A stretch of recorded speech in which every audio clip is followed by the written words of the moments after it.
you're brilliant. A little kinky, though.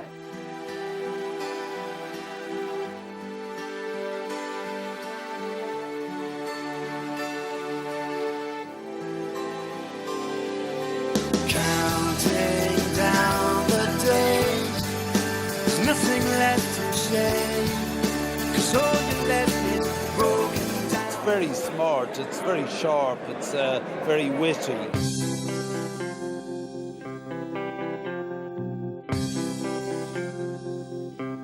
The time is now. The time is now. As the countdown on the clock begins, the seconds tick, the planets... Show off is about right, because Fennell is a show off.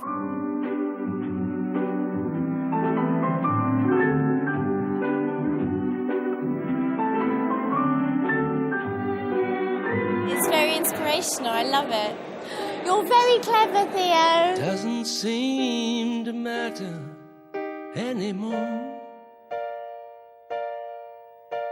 Who would win the battles and who would win the war?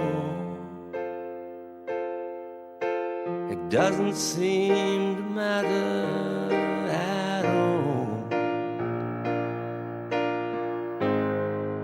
anymore. And I was looking for something under 20 quid to buy my friends for Christmas. I've been sadly disappointed.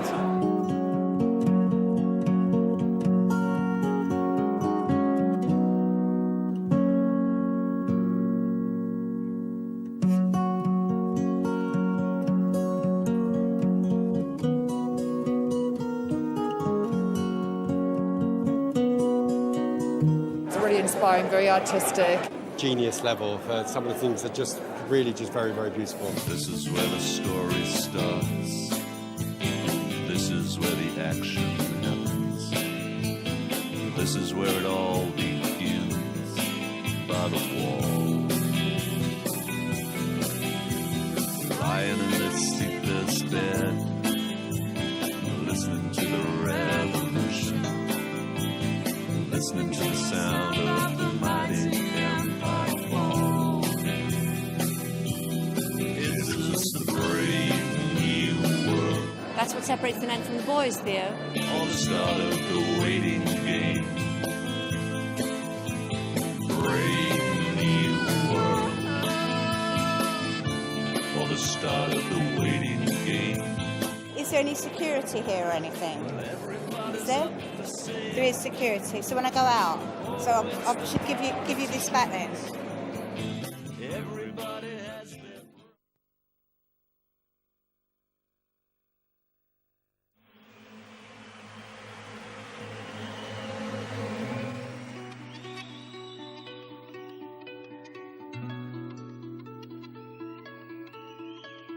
Gorgeous concepts, just a lovely way, a novel way to show jewellery. And sort of eye-catching and some very clever ways of seeing it. A wonderful exhibition, Theo. And I was looking for something for Christmas. I've been sadly disappointed. The exhibition is inspiring. Well, it's just Theo, really, isn't it? I think it's brilliant. I think, Theo, you're brilliant. A little kinky, though. I mean, I've never seen so many scorpions and skulls and knives and revolvers and all kinds of things. But fantastic. The jewellery's good, though. It's very smart, it's very sharp, it's very witty.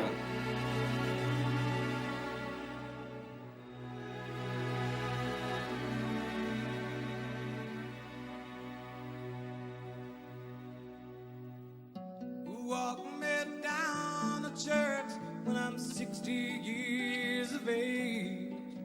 When the ragged dog they gave me has been 10 years in the grave. And Senorita play guitar, plays it just for you. My rosary has broken and my beads.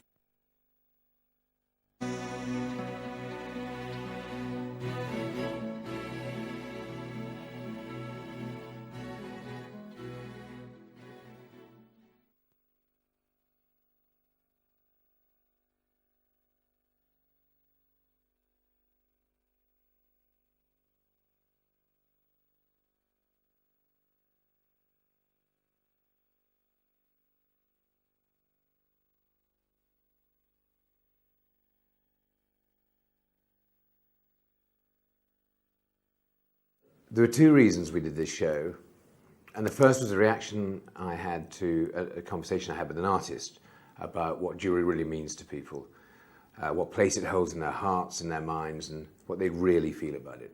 We also wanted to show people jewellery in a different way, so they'd look at it in a way they'd never looked at it before.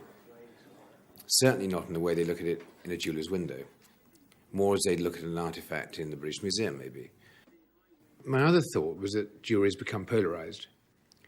At one end are the big diamonds and stones, which are a statement of wealth, nothing more really, and vulgar in the worst sense of the word. But at the other end, jewellery has drifted into a strange quasi-fashion area where design really isn't important. It's an ephemeral thing where brands have put their name on it and charge a premium without really getting involved in the beauty of the material or the design of the piece. Now, somewhere in between these is where jewellery has been and I think should be. It should inspire really strong emotion. It can be given for love, congratulations, or remembrance. It can be something really talismanic. Just think of lovers' rings, lockets, signet rings, and in memoriam rings. All these things carry so much more weight than just a piece of rock. These really mean something. So I wanted to get back to people looking at jewellery and appreciating the intent of it, and the design and the craftsman's thoughts, and the heart being poured into it. I looked at people viewing jewellery in the Natural History Museum or the V&A and saw how they really engaged with the jewellery and all the history surrounding it. This is where it all begins, by the wall. Lying in this sleepless bed, listening to the red. So we put together this exhibition to try and persuade people to look at jewellery in a different way. We wanted them to look at it as art, I guess, and as artifacts rather than just a piece of jewellery in a jewellery shop window. We wanted them to connect on a more creative and more emotional level and maybe appreciate the craftsmanship and design and what we've done. Well, most of all, I hope it'll be entertaining. I hope it'll be new and open some people's eyes. I hope people will laugh. I hope they'll be shocked, engaged, everything. I just want them to have a good time. And because it's such a wild conceit, we really couldn't call it anything else but show off. Well, everybody's up for sale. So, as you walk in, here's the guillotine.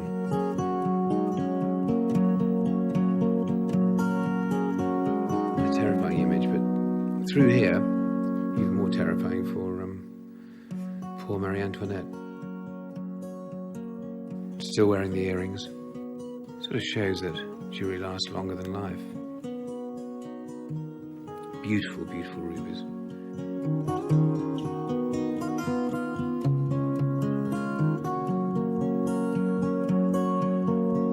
Well, here, of course, is the beginning of it all. The incubator, the baby there. Even at that age, still wearing some jewellery. A diamond nappy pin and a little hospital bracelet. And then through to some of the great collectors.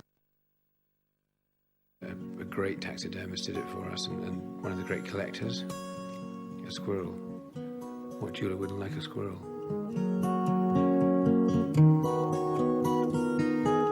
And then with the birds, again, all part of nature's great family of collectors, we had them posed so that the jewellery became central to the way they reacted with each other. Beautiful orange diamond. A magpie collecting itself, really. When we talked to the taxidermist about how these birds should look, I wanted them to be interacting and be almost human. And in this case, one had stolen the ring from the other, and one was trying to get it back, and the other was sort of saying, "How dare you?" And I think it's worked very well. Beautiful tanzanite. Very, very rare stone, this particular one.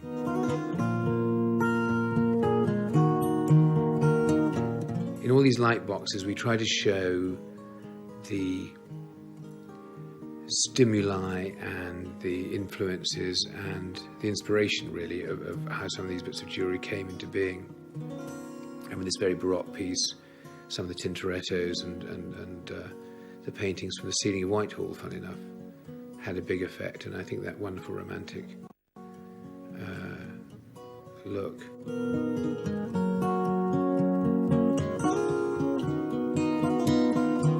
With these little salamanders, it was just trying to show how a salamander came into being and just how complicated and detailed nature is and how complicated it is to get that into a piece of jewellery. They're beautifully detailed, very exquisite piece of work.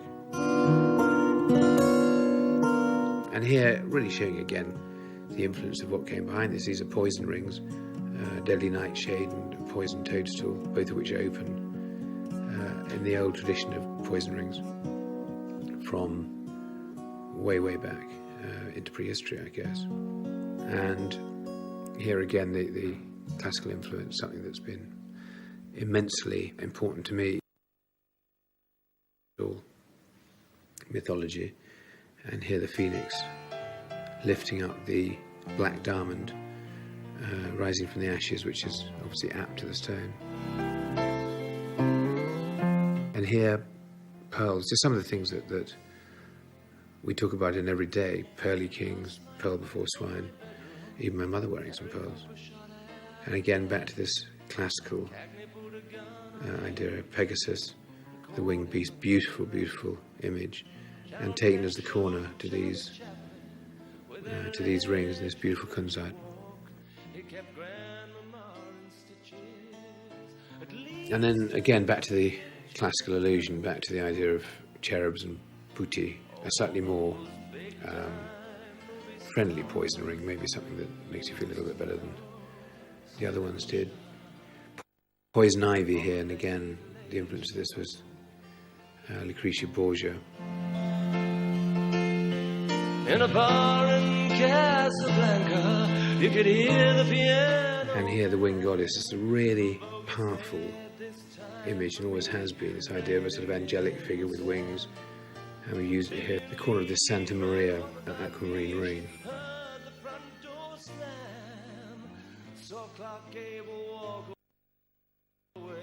So a new thing we've done, which heroes and villains, kind of lends itself to really iconic faces and really iconic images, and really its inspiration is the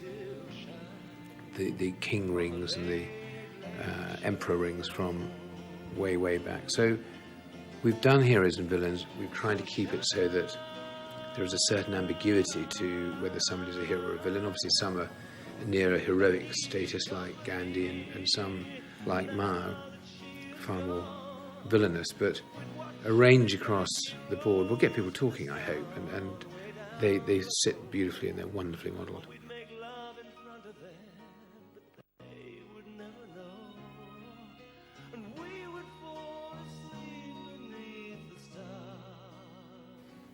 Little mole appearing out of the ground, and underneath is thousands of years worth of holding jewellery. It's always interesting to think that when you're standing on a piece of ground, underneath you there's probably some jewellery. And this is just rude. Sort of shows that if you wear the right jewellery, you can get what you want. The stone in the ring is a very rare, very fine Mozambique blue-green tourmaline. It's a fabulous stone.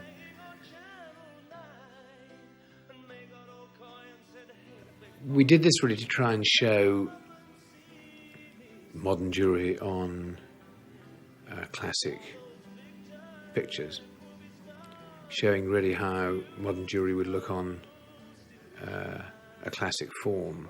And also because I notice when people look at pictures, they're unembarrassed at looking at naughty bits. And so you can hang these on the naughty bits and they feel unabashed looking at them. They feel they can appreciate them in the way a naked form.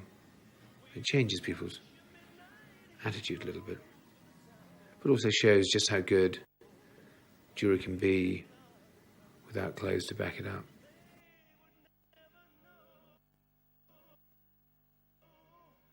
Taking that idea forward with others, we're all taught how to look at pictures, and we've tried to recreate a provincial art gallery here with jewellery hanging on the pictures, and it's intriguing to watch people's reaction, how they come in jewellery in a way they wouldn't and of course a regular of the. So it's been extraordinary to see how